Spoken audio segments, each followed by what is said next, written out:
Episode 183. This week, we're talking about how to make owners happy. How do we make a living working on dogs with difficulty with grooming? Now, this is very much for the groomers, but this is also for owners to understand where groomers are coming from and for the trainers and for anybody else, because our customer service angle in the grooming industry needs to be tweaked, needs to be changed. This is the Creating Great Grooming Dog Show. I'm Chrissy Newmeyer Smith. I'm a master groomer behavior specialist. I'm a certified professional dog trainer, a certified behavior consultant for canines, a certified professional groomer. I am an instructor at Whole Pet Grooming Academy, and I own Happy Critters in Nashua, New Hampshire. And this, my friends and colleagues, is the show where grooming and training meet. Start off with the common story that I hear from groomers. Okay, because a lot of groomers reach out to me. My Facebook group and my Facebook page haven't been very active because I think that most of the time people just reach out to me directly.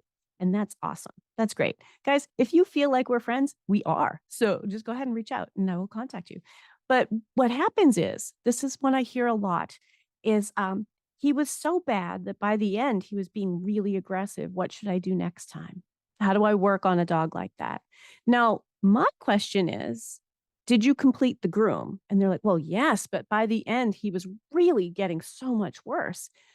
But that is because you keep trying to get the grooming finished. Okay. So I want to talk about how we can help our owners be happy and understand what we're doing while also helping the dog. Because there's a customer service angle that needs to be tweaked just a little bit. We're allowing our customers to think, I want this haircut. I'm buying a haircut like it's an object on a shelf. You know, you sold that guy a haircut, and that's the haircut I want for my dog. So that customer got one and my dog can't, like as if it's available for purchase. It's just an object. Okay. The things that we do are not objects on a shelf. We are selling services. Services are different than an item. Now, when we think about it that way, right, we know as groomers, some dogs are a lot more work than other dogs. Every dog's going to be a little bit different. Every Bichon is going to be a little bit different. Maybe those owners brush every day and are very, very good about keeping that dog maintained, and others are not, right? We understand when it's coat issues, but we need to take that into behavior issues. We need to take that information and pull it back to behavior issues too. The dog that's a lot more effort to groom because the dog is having trouble being groomed. And unfortunately, if we get stuck in the mindset that we have to get this trim done, we need to get this haircut done, we need this dog to look a certain way, that's what our owners are buying, and that's what we're selling. What happens is the behavior ends up getting ignored or just worked over. So in the case of he was so bad by the end, like what do I do next time? By the end, he was being really aggressive. I mean, he was bad from the beginning, but wow, by the end, right? That's predictable. This dog is literally trying to tell you, I am not comfortable with this. This makes me very, very uncomfortable. And we're saying, sorry, dude, your daddy wants a haircut. And okay, I hear you. I've been there. You're like, I've got to get this trim finished. I didn't suspect that you were going to act like this. And your coat is in good shape. And that's what I told your owners when you were in our office. And that's what I thought we were going to sell you. So we need to step back and go, wait a minute. This dog is not handling this process very well. And this is the customer service angle for us to talk to our owners. All right. Your dog is not handling this very well. Your dog is not well prepared for our services. Now, groomers, I want you to make this distinction. We say that when a coat isn't well prepared for our services, right? The dog that's totally, totally matted, and they're like, we just want a bath and a little bit of trimming. Can we come back in an hour? And we're like, oh, I'm very, very sorry. That cannot happen because the coat, what's going on with your dog's coat is not going to allow us to do this in an hour. Even if maybe another dog could have a quick bath and brush out and dry in an hour, your dog cannot because your dog's coat condition. We need to do that with behavior. Okay, groomers, we're used to saying no. We're used to telling people that they can't get what they wanted today and how to get them on the right track. So if we think about it that way, now we can say, your dog's behavior, he is not ready for this. If your dog panics when the dryer is on, your dog cannot be fluff dried yet. Yet. There is training we can do. And that's why we need to talk about this. As an industry, we need to talk about this, but also we need to talk about this with our owners. I would like very much for your dog to go home in a beautiful trim, but your dog's not well prepared for our services today. Your dog doesn't understand what's happening. Your dog finds this difficult. Your dog finds this scary. Your dog finds everything we're doing very threatening. And I think that a lot of the time we think aggression, a dog who's being very forward, very direct with us and hard eye and air snaps and stuff. We think of that as a dog who's very, very brave. But that's a dog who, while they might be being brave, is being brave because they feel they're being threatened. They are uncomfortable with what is happening. So at its core, it is still fear.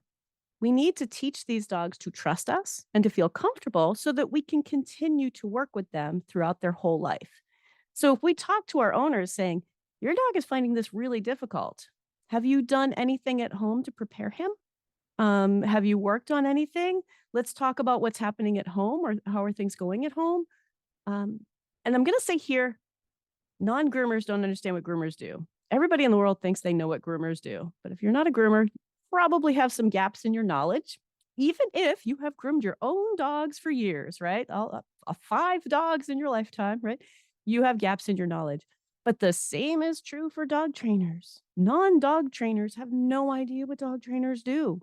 So when we meet in the middle, we have to think about how we can help this dog be comfortable with the things that are going to have to happen. And I'll tell you, like I said, non-trainers, like every Tom, Dick, and Harry who's taught a dog to sit thinks they're a dog trainer. And I'm sorry, you're not. Right? Truth. You're not.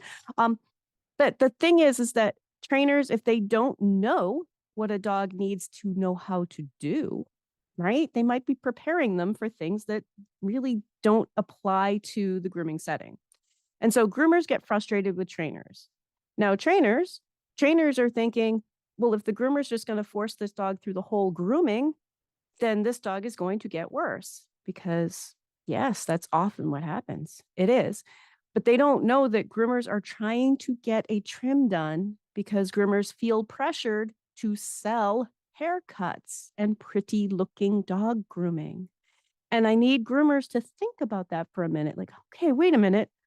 This dog is literally telling me, please stop, back off. I'm not comfortable with this. This makes me really, really scared. I'm going to have to keep air snapping or twirling or screaming or whatever it is they're doing. And it's going to accelerate. We should not be surprised when by the end that dog is much, much worse. That's not a surprise. That is exactly what we should be expecting. And to think that this dog is going to be worse the next time. Okay. Pushing dogs past what they can handle does not help them be better the next time. We have to think not just about today's grooming, but we have to think about next time. Now, the other part about that is what should I do next time? And when groomers ask me that, what do I do next time? What I tell them is we have to go back. We have to circle back to the beginning. We have to help this dog feel calm, comfortable, and cooperative. We're going to have to set up some sessions that do not focus in on how beautiful this trim is. And we need to talk to our owners about it. I would love for him to look perfect, but frankly, if he's trying to bite at me, I cannot get his face beautiful. Right? We need to teach him to trust us and to let us put our tools on him. Owners do not understand the safety part. Think about that for a minute. I think a lot of non-groomers do not understand the safety part. I've had people say, how could a dog get nicked during grooming? I'm like, you work with dogs for a living. Have you ever tried putting something sharp next to an ear or a toe while they're wiggling around? Or, of course accidents happen. We're using sharp things. And they all say, why would you use something sharp? Wow, guys, if you're not a groomer, let me tell you right now, if it's not sharp, it won't cut hair, doesn't trim nails, right? I mean, a grinder grinds nails, but a nail trimmer needs to be sharp. Scissors need to be sharp. Clippers are sharp. pretty much everything we put on your dog could injure your dog. If your dog bites down hard on a comb, that metal comb is going to do some damage.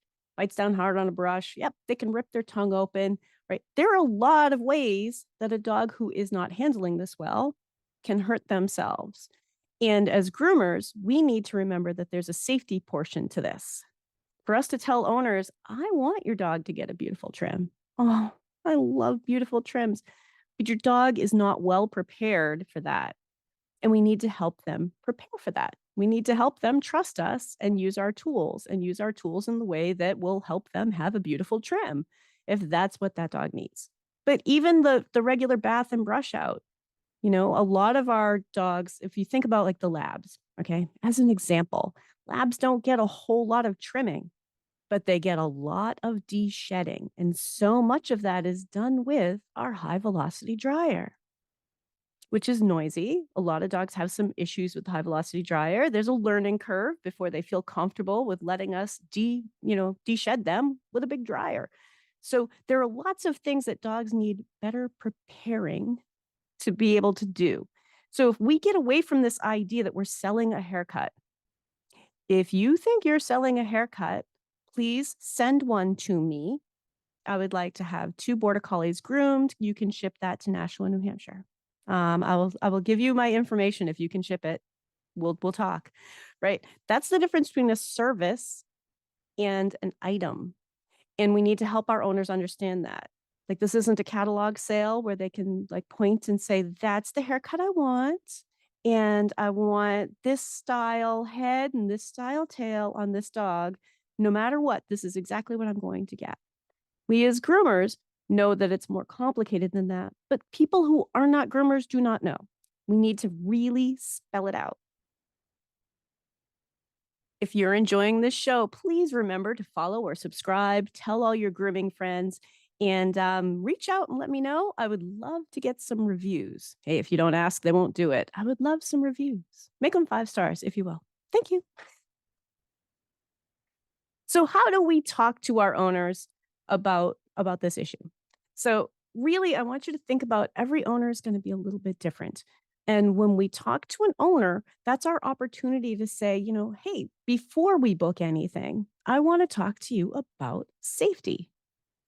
About safety. When we explain that this is about safety, this is about keeping their dog safe. This is about treating their dog gently, keeping their dog safe, helping their dog learn to be good for their 15 years of grooming. And at any age, a dog can learn to be better for it. In fact, I'm going to be so bold here as to say, I know it's very, very bold, but in my opinion and in my experience, this is true over and over and over again. A healthy dog can be taught to be a safe dog. Maybe they will never enjoy grooming and they will never like grooming. I mean, my dentist is wonderful, but I don't like to go. My doctor is wonderful. I don't like doctor's appointments, right? If you think about dog grooming as this like, oh man, do I have to, right? But we can teach them to be safe. We can teach them to trust us. We can teach them to be safe with all of our tools. And that will last a lifetime. Teaching a dog to trust us and that this is safe will last their lifetime. Later on, when they start having hip problems and shoulder problems or, arthritis in their toes, they do not go back to trying to bite us if we do the homework now. If we see the problem we have today, and address it now, not at the end of a screaming, flailing 2-hour groom, right? It's not okay. It's not okay. And I'm not saying that to be mean. I've been there. I have done that. I have forced dogs through a trim because I just didn't know. I didn't know. But here's the thing. If we can teach them to be good, doesn't it make a lot of sense to spend the time teaching them to be good, to calm them down, calm, comfortable, cooperative? Is he calm? Then how can I return him to calm before I move on? Does he seem uncomfortable? Okay. Is it uncomfortable with the tool? Is it uncomfortable with the noise? Is he physically uncomfortable? Is he having trouble standing? Does he have problems with his teeth? Are my tools causing discomfort because of an injury that this dog has or a health problem that this dog has? How can I help this dog be more comfortable? When faced with a behavior problem or something that we don't want, I want you to think, can I make this dog calmer? Can I help this dog be comfortable? And is this dog being cooperative? And cooperative takes two. It's not calm, comfortable, and obedient. It's calm, comfortable, and cooperative. Will this dog work with me? And can I work with this dog? And helping them have a better experience. And if that means I do some modified trims that maybe don't look beautiful, that's okay. Everybody take a deep breath.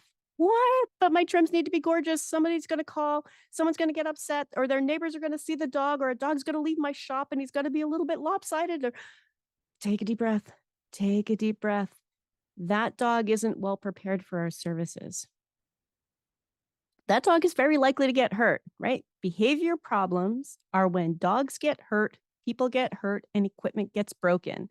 You lose money forcing trims on behavior problems. You will lose money. Maybe you haven't yet, but you will. Okay. The day after an injury is the day you're going to be like, why did I push that dog through that trim? It was never, ever worth it. It was never worth it. All right. If you have to bring your dog to a customer's dog to the vet, all right, that could be a couple $100s. Now, I have business insurance, but I believe my deductible is $500. So out of pocket, I could be paying a lot more than that groom was. Out of pocket, paying vet bills with an owner who is furious. Okay. Let's also talk about that. If owners don't know that there's a safety portion to this, they will be incredibly upset that their dog got hurt. Especially if you've been giving them a handling fee. And we're going to talk about that for a minute because that came up in a recent discussion with one of my students. Handling fees are interesting. Handling fee implies that they can just pay more money and have it done. Yeah, think about that. Well, I paid the handling fee. I pay her $5 extra and she nicked my dog. Grab the pearls, right? But I want you to think about, from an owner's point of view, they think it's an upsell because he's more work. They do not understand that it's because he is dangerous, because someone could get hurt, because their dog could get hurt, or a groomer could get hurt. They do not know. They will be furious. And they think that they can just buy the service, an upsell, right? Like it's a box on a shelf. And we need to make it much more clear. There are additional fees for handling dogs with behavior issues because they take a lot more time. Okay.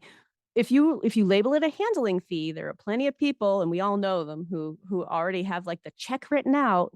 I mean, who even uses checks anymore except for the people who want to make sure that they don't have to pay anymore? In case you guys didn't know, that's a definite thing where it's like, oh, wait, but if I bring my card, then I can't say, oh, I already wrote out the check. I mean, it's this much plus the $10 handling fee, right? Sorry, I already wrote out my check. Okay. They are just going to think it's a purchase.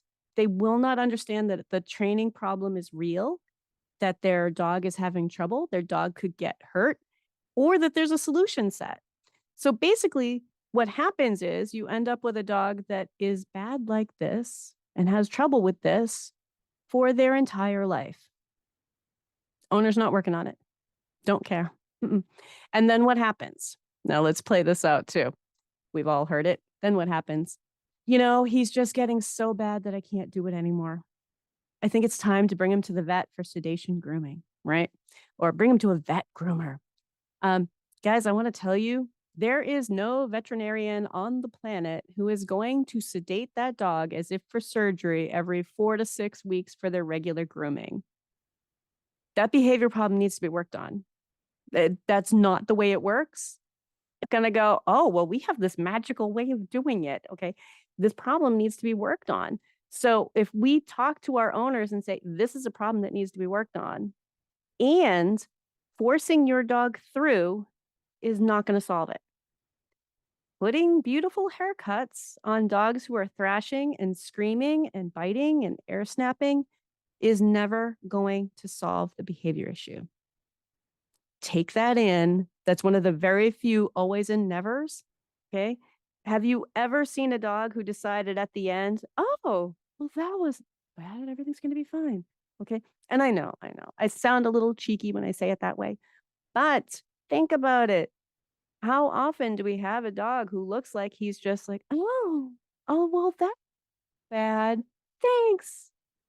Thanks, Chrissy, for pushing me through it, while I screamed and sprayed my anal glands and alligator rolled, and I'll be great next time. It never happens. It doesn't happen that way. Okay.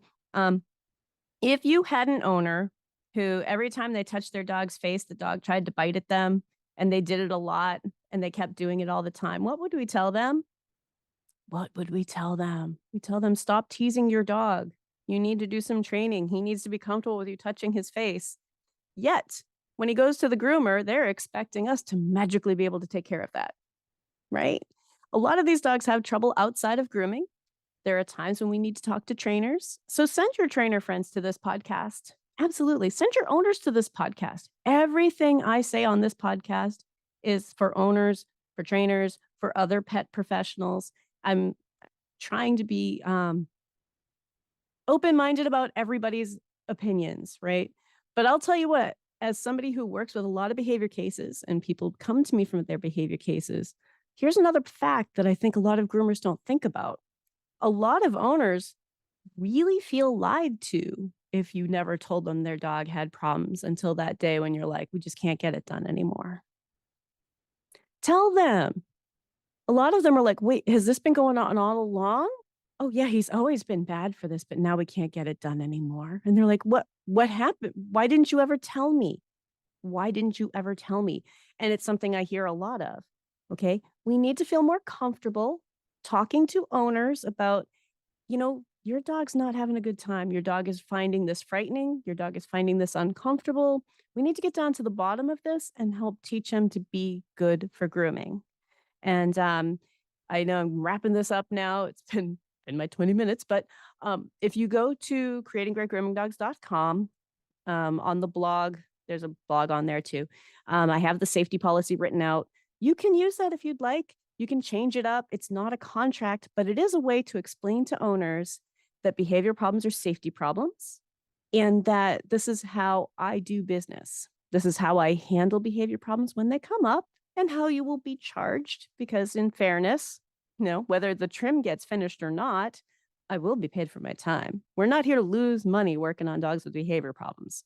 You need to feel more comfortable with saying, I charge for my time, and to bring it up before we see a problem.